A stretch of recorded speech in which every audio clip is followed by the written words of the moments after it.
How to enable confirmation corner. See, we are in the sketch mode. See here, and at this right top corner there is a one confirmation corner symbols are missing. See here, there is no those cross symbols. So how you can exit this? So in this case this is little difficult. Let's say edit feature.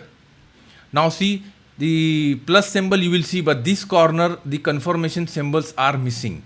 So for that you have to exit and go to options, general, and here we have option enable confirmation corner. Once you say okay, okay, now let's edit any sketch. Now you will see the confirmation corner is available. Now you can easily exit from here.